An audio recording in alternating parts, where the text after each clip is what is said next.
Vanity and serving others. That's what we're talking about here today on Why It Matters. As always, I am Brandon Powell, and this is Why It Matters, the Imitation of Christ podcast. Every week we explore the Imitation of Christ, which is the second most widely read book in history. The first, the Bible. Now in chapter 7 of the Imitation of Christ, Thomas à Kempis is talking about false confidence and self-conceit. In the Knox translation of the Imitation of Christ, it says, "It is nonsense to depend for your happiness on your fellow men or on created things.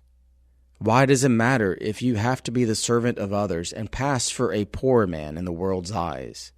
It is nothing to be ashamed of, if you do it for the love of Jesus Christ."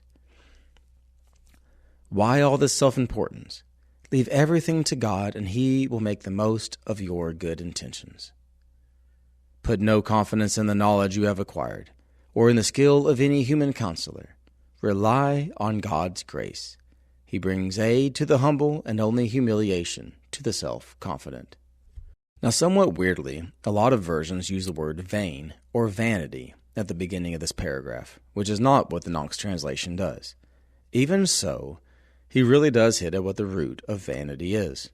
How can vanity be defined? Catholic culture provides the definition that vainglory is an inordinate desire to manifest one's own excellence. It differs from pride, which is the uncontrolled desire for self-esteem, in that vanity primarily seeks to show others what a person has achieved. As that definition shows, vanity is all about getting recognized by others for your own excellence. Vanity is the craving of recognition, honor, awards, etc. The definition goes on and includes that vanity is attributed to shams which lack substance and are deceitful, like human praise, or to things without solidity and permanence, such as physical beauty, or to means that fail in their purpose, such as vaunting one's own reputation. It is an inflated pride, and as such is venially sinful. So as we see from this definition, vanity is connected to reputation, but it is also deeply attached to temporary things. Human praise, physical beauty, and promoting your own reputation, none of these things can last. Even your own reputation you cannot fully control, as, once you are dead, you have no power to influence what people will say about you. To this definition of vanity, we need to add some clarifications from St. Thomas Aquinas. Aquinas mentions that vanity seeks glory for that which is unworthy of glory. Vanity can also be used to describe a man whose judgment is uncertain. The third way vanity applies for Aquinas is for those who do not use their glory as a way of pointing towards its proper end, which is the glory and honor of God. That last part is so true. Any human glory we receive is meant to point to the glory of God our Creator. After all, nothing we have ever achieved that is worth achieving can be claimed to have been done without God's help.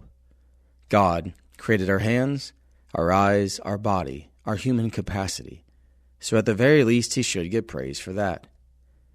So those are the three types of people or things that can be labeled as vanity, according to Aquinas.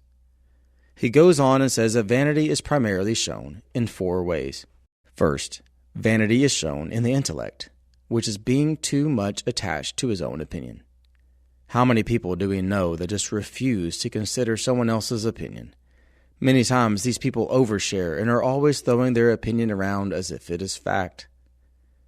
The second way that vanity is shown is typically in the will, when there's discord because a man is unwilling to yield and agree with others. These people would refuse to ever accept compromise or have any way other than their own.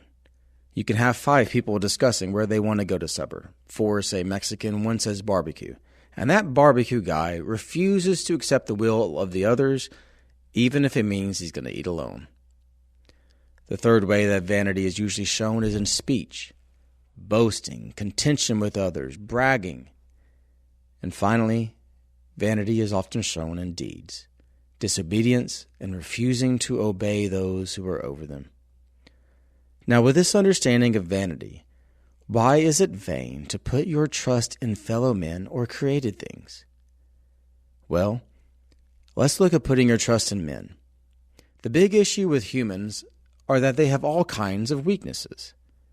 Numbers chapter 23, verse 19 says, God is not a human being that he should lie, or a mortal that he should change his mind.